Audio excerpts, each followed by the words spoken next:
Não é. Pode falar. A gente tá andando para trás, né? A gente está de ré. Outro dia eu disse isso. Outro dia eu estava conversando com um amigo. Eu disse, a impressão que eu tenho é que o nosso relógio cultural foi avançando até os anos 2000 e aí bateu e está voltando agora. A gente está andando rumo à Idade Média. A gente está indo. Se a gente continuar. E sabe, Erlon, qual é a imagem? Passos largos, hein? Sabe qual é a imagem que eu tenho, Erlon, quando eu vejo os seminários com aquelas inteligências, aqueles jovens e tal? A gente está dando aula, nos seminários protestantes e católicos sobre como arrumar a cama no Titanic.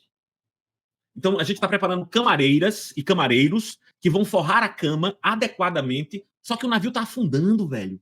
Mas a gente continua falando sobre como dobrar o lençol, como colocar a toalha no lugar. A gente está discutindo as questões e a gente está vivendo um momento, cara, que deveríamos estar discutindo infocracia, entendeu? Ou seja, como é que as big techs estão dominando o mundo e como é que o que é verdade e o que é mentira vai ser definido. Isso é o Titanic afundando e a gente está fazendo curso de camareira. Ou quando eu vejo os caras lutando assim pela melhor suíte no Titanic, cara. O negócio está afundando, velho.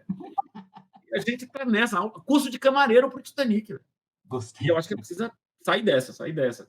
Não sei, eu queria que o seminário anglicano fosse outra coisa, mas que outra coisa a gente pode propor? Que outra coisa a gente pode propor? Que avanço a gente pode fazer? Imagine, vou fazer uma provocação para o Erlon agora. Vou jogar uma bomba no colo dele. Vai. Erlon, é o seguinte: você foi convidado pelo bispo para ser o professor de teologia pastoral do seminário anglicano. Quais são as pautas que você sugeriria ali para os estudantes e tal? Eu acho que essas são as perguntas que a gente tem que fazer. Cara, porque Cara, eu vou te dizer algo que eu trabalho com formação no Instituto Federal, nas licenciaturas, e com formação de outros professores, né? Então, o debate da psicanálise da educação que eu levo, né, para aquele lugar, talvez me ajude a encarar algo do que a gente está encarando aqui, né? A psicanálise tem uma visão meio como a antropologia tem da educação. Ela primeiro alarga o que é educação. Ela, enquanto a pedagogia tem uma visão muito escolarizada da educação, a antropologia faz lembrar que a escolarização é somente uma forma da educação, que a educação tem essa dimensão de socialização, de aculturação, que é prévia a essa instituição, que é a escola, e é, portanto, um processo de hominização, né, constitutivo da própria condição humana. Isso só nisso já é uma pancada, né, na pedagogia que a gente, de um modo geral, conhece. Depois, a psicanálise na relação com a educação, isso desde a época de Freud, né, a ponto de uma autora como a Catherine Milot, a francesa, ela que é uma das clássicas da psicanálise da educação, a tese de doutorado dela ela nomeia como de o antipedagogo. Não é que ele é contra a pedagogia, é que ele começa dizendo assim, olha, fazendo perceber, olha, a pedagogia se funda na ideia de que nós somos seres racionais. Toda a pedagogia vem de Comênios passando por Rousseau. Comênios, um bispo protestante, que pensa de modo luminista. O Rousseau, todo mundo aqui sabe quem é, como pensa, né?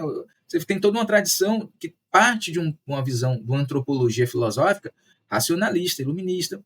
A psicanálise está evidenciando justamente o inconsciente. Né? Então, como é que a gente faz? E aí, quando a gente parte dessas coisas todas, chega em lugares muito diferentes do lugar onde a pedagogia chega na formação de um professor, né? A ponto de uma autora como a Mantuan, Maria Egler Mantuan, ela dizia assim, que é da psicanálise da educação, fala-se muito em processo ensino-aprendizagem, mas é impossível falar de processo ensino-aprendizagem, porque quando eu uso a palavra processo antes, eu passo a impressão que aprendizagem e ensino tem alguma relação. E não tem relação nenhuma entre ensinar e aprender. São duas práticas que não estão correlacionadas de modo nenhum, em nenhuma medida, porque se trata de linguagem, do plano comunicacional. Não há a possibilidade de uma engenharia que vincule o jeito de ensinar ao jeito de aprender, certo? Não quer dizer que a gente não tem que, como professor, aprender a ensinar. Eu preciso aprender a ensinar. Mas isso só serve para mim, não serve para o estudante. O processo que se dá no campo do outro não está sob o meu domínio técnico. Isso aí são a dimensão dos impossíveis que a psicanálise vai ensinar para a humanidade e que a cabeça iluminista sofre. Né? Então, assim, é o impossível de ensinar, o impossível de curar e o impossível de governar. Justamente o que as ilusões iluministas apontam para a gente, como seja na medicina, seja na educação, seja na ciência política. Estou dizendo isso para falar de modo invertido, para chegar na teologia, porque eu adorei a imagem que você está dizendo, né, que você está trazendo. A gente está dando aula de camareiras para o pessoal operar uma máquina que está destruída e está afundando. Né? O Titanic está afundando, a gente está ensinando a ajeitar a cama do Titanic. Eu preciso desaprender muita coisa. O processo, portanto, eu quando comecei a me aproximar dessas ideias, no campo da psicoterapia mesmo, aí eu dizia para o meu formador, cara, e o que a gente faz como terapeuta? Ele diz, não atrapalha, porra. Não atrapalha. Né? Então, eu acho que as pessoas chegam na vocação pastoral, sacerdotal, cheias de certezas. Uhum. É preciso que a gente reconheça que é um homem de pouca fé, por exemplo, para poder fazer pastoral. É preciso que a gente desça do pedestal, que a gente sofra a dúvida, né? Encare de frente o abismo da existência, a inexistência de certezas, pague com o nosso quilinho lá de carne, né, existencial, o fato de ser alguém que está falando em nome dos deuses e das deusas quando eles já morreram, para que o Deus que ressuscita sempre que Deus morre, que o Paul Tillich lembra a gente, possa ressuscitar na vida da gente e a gente possa se fazer gente junto com o outro, porque pastoral é isso, né? Aí como é que você faz isso? Andando com as pessoas, não é aprendendo técnica de aconselhamento pastoral. Que aí eu uso de modo, né? Assim, eu me limpo. Blindado. Não, você tem que aprender a se misturar. Tem que aprender o princípio dialógico. Né? E isso você não aprende sabendo de coisas, você aprende isso não sabendo de coisas.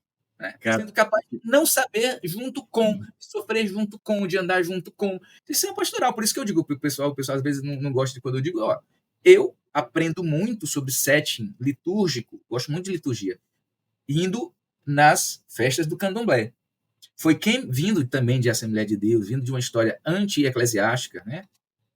Como eu, assim, quando foi para a coisa de... Eu passei quase 20 anos na igreja, tendo feito... E não querendo assumir a batina, né? Eu digo, não vou nesse negócio.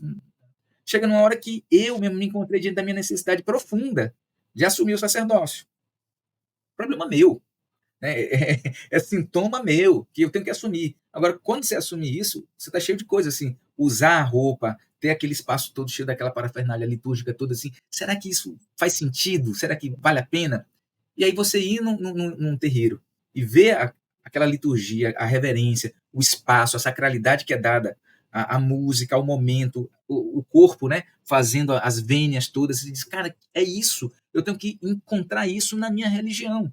Essa dimensão da arte sagrada, você aprende às vezes com o outro, que está fazendo uma coisa que você diz, está me ensinando sobre o meu sagrado. Caramba. Eu acho que é isso, né? Não sei se isso tem, como é que isso vira currículo de seminário, eu não sei, vai ter que mudar.